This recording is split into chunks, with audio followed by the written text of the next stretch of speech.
قد نرى تقلب وجهك في السماء تحقیق ہم دیکھتے ہیں آپ کا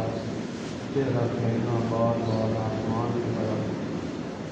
فَلَنُوَلِّيَنَّكَ قِبْلَةً تَرْضَاهَا پس ہم ان قریب پھیر دیں گے اس قبلے کی طرف جس کو آپ پسند کرنا ہے۔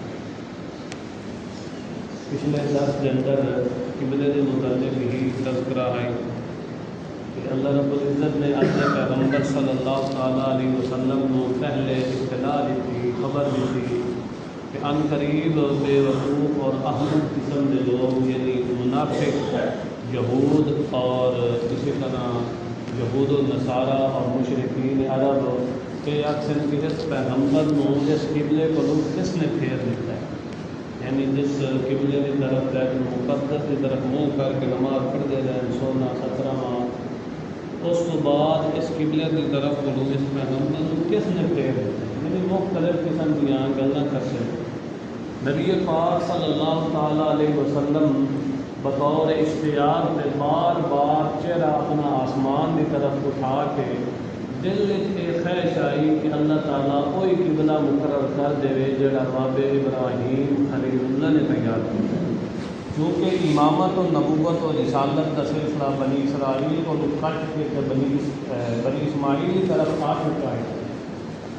اس واسطے نبی پاک صلی اللہ علیہ وسلم کی دل کی خواہش ہے کیونکہ ہن امامت کا سلسلہ بنی اسماعیل کے اندر آ گیا ہے تو ہن قبلہ ہی وہی ہونا ہے جڑا باب ابراہیم خلیل اللہ اور اسماعیل ذبیح اللہ نے تیار کیا۔ اس واسطے نبی پاک صلی اللہ علیہ وسلم بطور اشتیاق میں آسمان کی طرف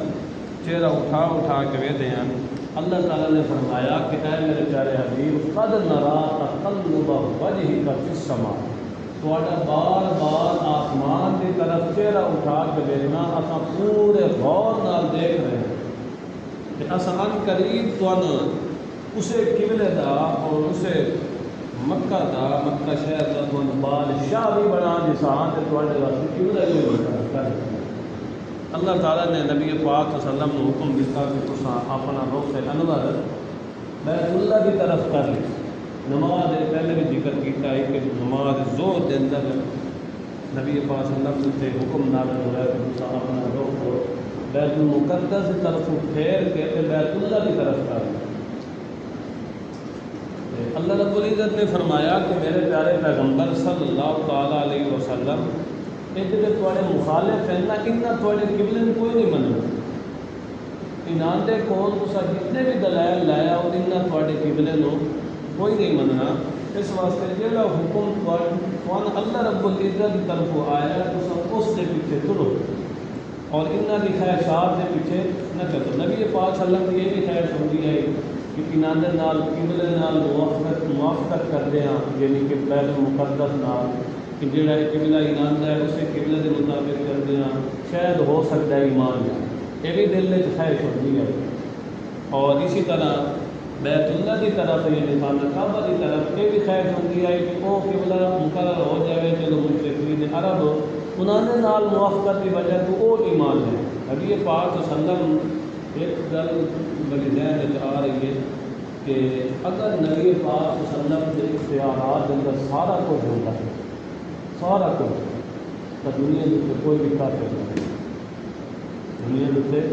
کوئی بھی کافر نہ ہو گیا۔ نبی پاک صلی اللہ علیہ وسلم کی خواہش یہ ہوتی ہے کہ سارے کے آتے ہیں اسلام دیتے آتے ہیں نا، دنیا کے کوئی کافر رہے ہی نہ ہو، مگر ہدایت دینا ہے کہنے اختیار سے اللہ رب العزت کے اختیار سے۔ نبی پاک صلی اللہ علیہ وسلم کی خواہش ہوتی ہے کہ کاش کسی طرح اسلام دیتے آ جائے، کسی طرح جہنم کو بچ جائیں، جنت والے بن جائے۔ اللہ رب العزت نے فرمایا کہ میرے پیارے پیغمبر کے رب تعالیٰ کی طرف وہ حق ہے، رب تعالیٰ کی طرف یہ حق ہے دوسرا خانہ کعبہ کی طرف منہ کرو، انہاں ایمان کوئی نہیں لیا انہاں، حالانکہ انہاں دے کچھ تو بعد ایسے جڑے ایک دوسرے کے قبلے میں تسلیم نہیں کرتے، ایک دوسرے کے قبلے میں نہیں تسلیم کرتے، دوسرا لہٰذا جڑا اللہ تعالیٰ کی طرف تو حکم آیا تو اس دے پیچھے چلو، تو اپنا رخ سے اللہ پیچھے کرو بیت المقدس بیت اللہ کی طرف خانہ کعبہ کی طرف۔ اللہ رب العزت نے فرمایا اے ہر ایک امت واسطے ہر ایک قوم واسطے اے چیتاں سمتاں اساں مقرر کیتیاں تساں نیکیاں دے اندر سبقت کرو ان چیزاں نو چھڈو فاستبقوا الخیرات تساں کدے سبقت کرو نیکیاں دی طرف دوڑو نیکیاں دی طرف چلو تے اگے اللہ رب العزت نے فرمایا کہ اے میرے پیارے پیغمبر اگر اساں تواڈے قبلے دا حکم نہ دیاں یعنی اردو منہ پھیر کے بیت اللہ کی طرف حکم نہ دے گیا تو یہ یہودی کل بکواس کرنا یہ آخنا یہ پیغمبر سچا نہیں یہ پیغمبر سچا نہیں کیونکہ تورات اور زبور اور انجیل کے اندر تو یہ موجود ہے کہ اس پیغمبر کا آخری قبلہ کہڑا ہونا ہے بیت اللہ سانہ کب ہونا ہے اگر اصل تو قبلے کا حکم نہ دے گیا تو کل یہ بکواس کرے گا اس واسطے میرے پیغمبر صلی اللہ تعالیٰ علیہ وسلم اصل تو قبلے کا حکم دیتا ہے تاکہ کوئی دلیل تے کوئی حجت ان کو نہ باقی رہے اللہ رب العزت نے مومنوں بھی حکم دیتا کہ اے مومنوں تو گھبراؤ نہیں پریشان نہ ہو فلا تخشوا ہو ان کو نہ ڈرو بلکہ یہ اعتراضات طے کرتے ہیں نبی پاک صلی اللہ علیہ وسلم ساڑھے اتنے اعتراضات کرتے ہیں کبھی اس پیغمبر کا منہ کھجائی ہوتا ہے کبھی کھجائی ہوتا ہے اس واسطے میرے پیغمبر اور اصحاب رسول کو اللہ نے تسلی دیتی کہ تسا پریشان نہ ہو فلا تخشوا ہو انہوں نے بیجا اعتراضات کو اور خواہ مخواہ اللہ کو تسا پریشان نہ ہو فلا تخشوا ہو خوف نہ کرو ڈرو نہیں واخشونی میرے کو ڈرو میرے احکام دے چلو اور وَلِأُتِمَّ نِعْمَتِي عَلَيْكُمْ وَلَعَلَّكُمْ تَهْتَدُونَ تاکہ میں تواڈے اتنے اپنی نعمت کا اہتمام کروں تاکہ تواڈے اتنے میری نعمتاں ہمیشہ بسدیاں رہیں جی میں تمہیں پہلے امامت کا تمہیں انعام دیتا ہے امامت بنی اسرائیل کو کٹ کے تواڈی طرف آئی ہے اور اسی طرح تمہیں قبلہ خانہ کعبہ دیتا ہے جسے پوری انسانیت واسطے کوئی قیامت نہیں قبلہ رہنا ہے اس واسطے میری نعمتوں یاد کرو تاکہ تسا پکے ہدایت والے بن کے رہو اللہ تعالیٰ نے فرمایا کہ اے مومن تواڈے اتنے میں نے عظیم احسان کیا تواڈے اندر عظیم رسول بھیجا ہے اور عظیم قبلہ دیتا ہے اس واسطے میرے انعامات کو یاد کرو اور پیغمبر بھی کیسا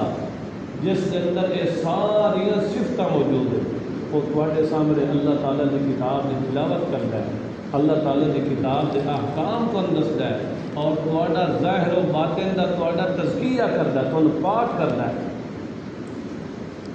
بعض منکرین حدیث یہ دن کہ پیغمبر کی صرف ڈیوٹی یہ ہے کہ وہ بس اللہ تعالیٰ کی کتاب امت تک پہنچا دے بس تلاوت کر دے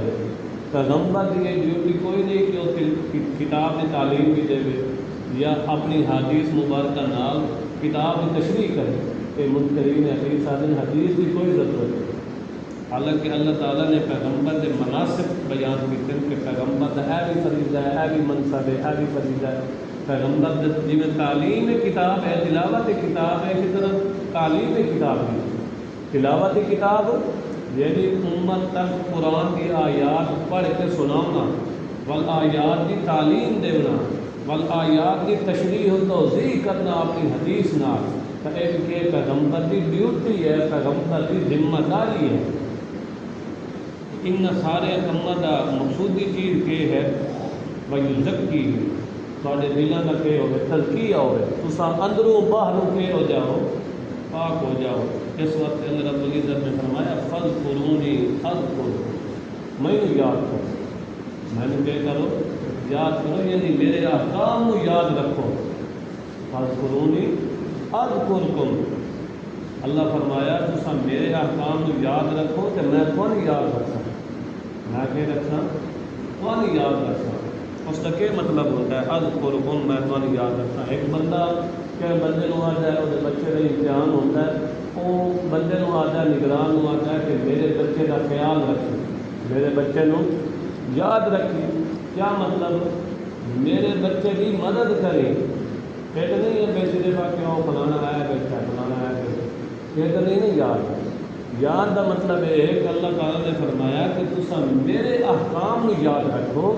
میں تمہیں یاد رکھا کیا مطلب میں بڑی مدد اور نصرت کرے سا وشکرونی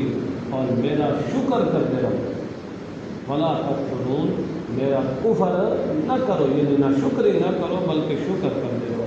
اللہ تعالیٰ عمل کرنے کی توفیق عطا فرمائے۔ وآخر دعوانا